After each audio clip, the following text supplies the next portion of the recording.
Hello dear student, welcome to your English class, class 8. Today we are going to study Honeydew chapter 7, A Visit to Cambridge. A Visit to Cambridge is a story about the meeting of two disabled people. One is Stephen Hawking and second is Firdaus Kanga. Stephen Hawking was a disabled but he was the greatest scientist, and Firdaus Kanga, he was also disabled. He was a writer and journalist. So, students, let's go through the summary of the lesson, A Visit to Cambridge. Summary of the lesson. First, Stephen Hawking, meeting with Stephen Hawking. Earlier, England was important to the author only because there was Cambridge. When this meeting, whenever Firdaus Kanga visited Cambridge, England, so England is important for him because Cambridge University was there. But after that meeting, he known England only for the name of Stephen Hawking. He had met Stephen Hawking there during a walking tour.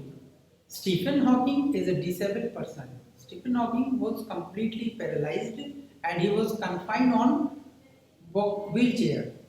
Even he could not move himself.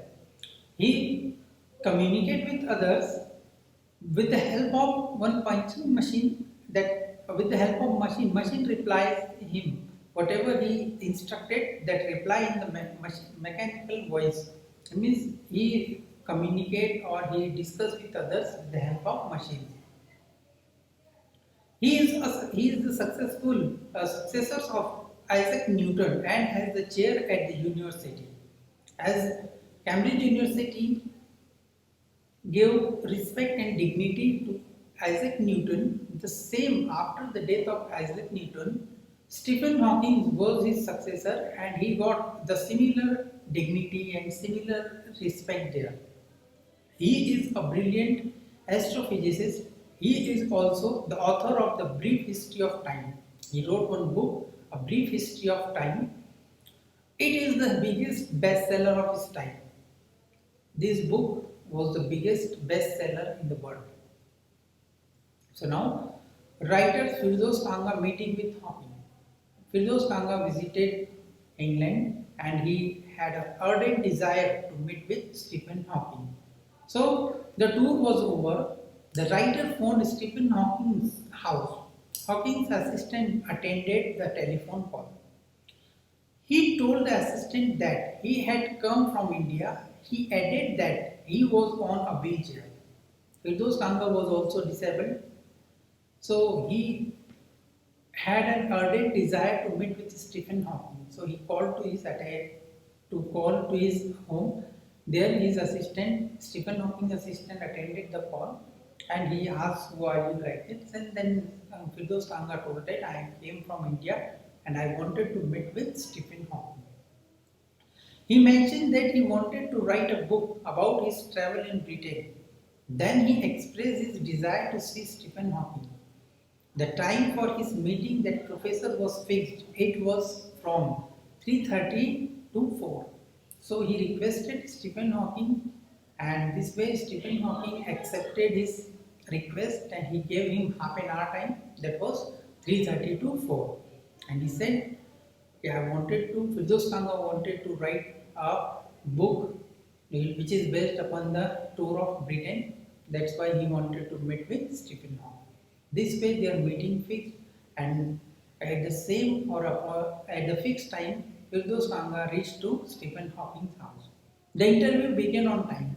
Then at sharp 3:30, that interview or that formal discussion started between Stephen Hawking and Firdaus Kanga. The interview began on time. The writer felt that the disabled got fed up with people asking them to be brave. They got stronger on seeing somebody like them achieving something huge.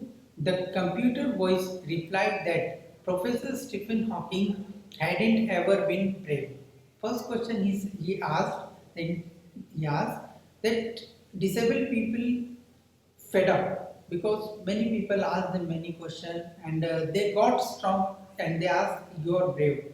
So they got stronger on seeing somebody like them.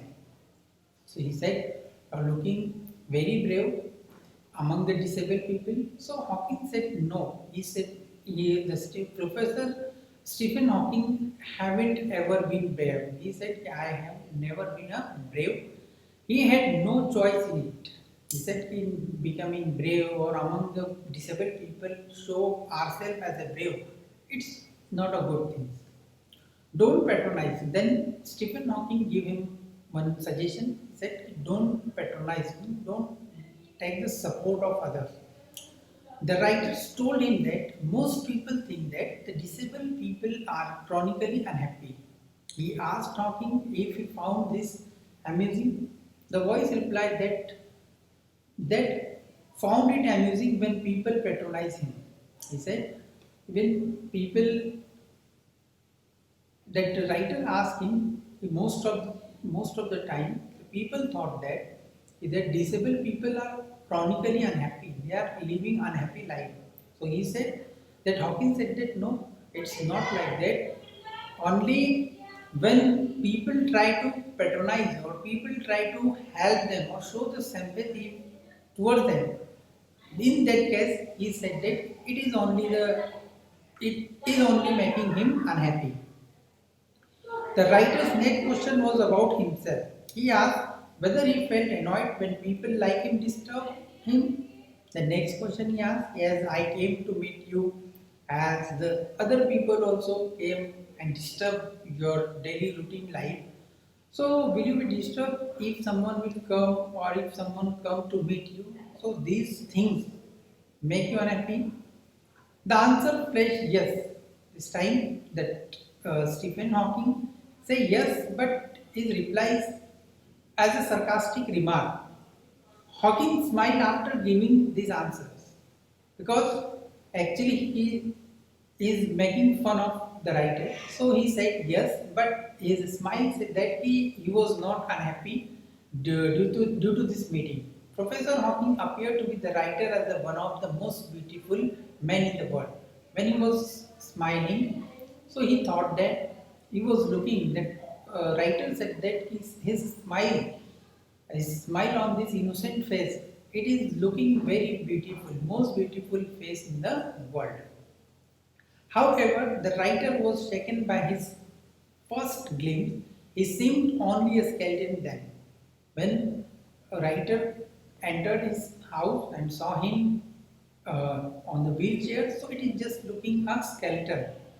But when he communicate with him, when he means discuss with him, so then he know that this skeleton means this person having a lot of qualities and possess a very friendly person in this skeleton. An inspiration. The writer asked Hawking's opinion about the best thing about being disabled. And then he said, being disabled, what is the best thing for us? The reply was negative. The writer's next question was, if this didn't help him discover great kindness in the world, the voice agreed fully with the writer. Like others, the writer also got highly inspired by the answer. He said, if we will not take help to other people, if we do not take the support of other people, so how can we know the kindness of the world? What type of kindness are around us? The best way, when the people help us, when the people show the sympathy towards us. So these things shows us about the kindness which spread in our society. So these things inspired the writer also. This idea didn't appeal or console Hawking. The question made the writer feel sorry. Others' admiration of Hawking's living could not console him. Then the writer asked him about his advice to the disabled people. At last, the writer asked him, please give one that precious advice so that I can mention in my book for the disabled people of the world. So, for the disabled people of the world, give one advice. Hawking advised the disabled to concentrate on what they are good. He said, each and every human being, that is the creation of the God, and each creation of the God having speciality or quality. So whether the people are disabled, so they should they also have one speciality or one quality in them, so they should concentrate only on their speciality or their quality. They should not imitate, they should not follow the physically sound people. They should try nothing beyond it. Whatever the quality and whatever the means stamina they have, whatever the that means capacity they have, they should do only. They should concentrate only on it. They must not be over enthusiastic like sound people. Then the writer saw Hawkins' big garden. So he share one incident. He also tried to learn Spanish, playing Spanish guitar. He wasted 2 3 years for learning the Spanish guitar, but finally he could not get success to learn the Spanish guitar. His quality is to be a scientist, to do the scientific work. So he said, from that I concentrate only on to the scientific or physics work. So this way he said that disabled people should concentrate whatever the quality they have. At last, that Hawkins offered him to see his garden. Then writer and Hawkins went to the garden, visit the garden, and this way their meeting, their very means important meeting, important conversation, and at last wheeled out. The writer found his journey successful and inspiring. So this way, the writer's journey was complete after the meeting of Stephen Hawking, and this way the whatever the important things or important discussion happened between writer and Stephen Hawking, the writer printed or published it in his book. So student, I hope you understood the chapter A Visit to Cambridge. Thank you so much.